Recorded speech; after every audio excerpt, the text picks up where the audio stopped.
Well, I turned up for my last job and got off to a bit of a poor start. Would you mind holding my helmet? It's BBC Two, so... It's an Audi A3 1.6. Do you know what you need to highlight at some point, okay? This is a huge design fault in this car. Do you see this armrest? Yes. Do you know about this already? Yes. The fact that the armrest and the handbrake... You have to lift the armrest up to put the handbrake And isn't up. that a really bad design fault that needs to be highlighted? Yes, you've spoiled my big moment.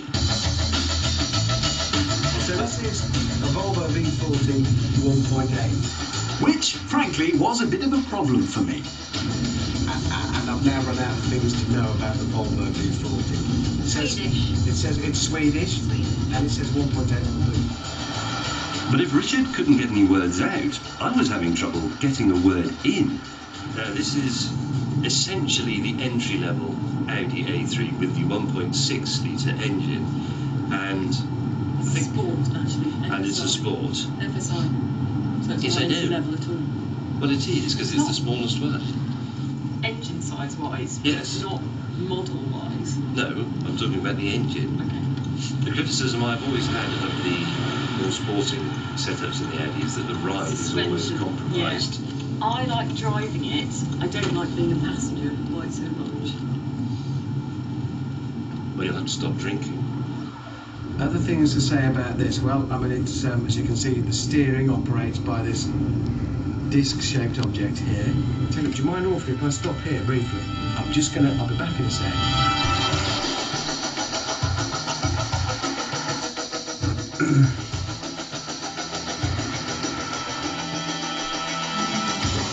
Sorry about that. So, it was launched in 1996 with 115 brake horsepower. And in 1998, the 1.8-litre petrol engine was uprated to 122 brake horsepower. That's an encyclopedic knowledge. Yeah, it's part of my job. I have to know about every car. You feel, especially at low speed, that the ride in this becomes a little bit... Well, it's a bit like cranberry sauce, really. What goes with everything? No. In the end, the Volvo was, well, a Volvo. Good-sized boot and pretty forgettable to drive. What I can report, though, is that this one had done 120,000 miles, but it still felt as tight as a drum. As for the Audi A3, well, the 1.6 engine was gutsy enough, but with the rest of the car, I was struggling to find something interesting. Good quality indicator tick in Audis. The most irritating thing on this version, though, was the choppy ride. Naturally, not everyone agreed. The alternative to this one, of course, at a similar price, is the SE.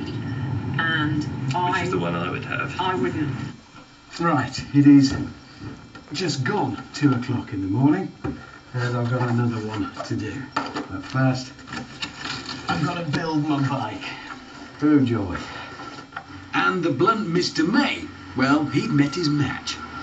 Well, I got a phone number, so I can always give her a ring if I get stuck on any of my other road tests.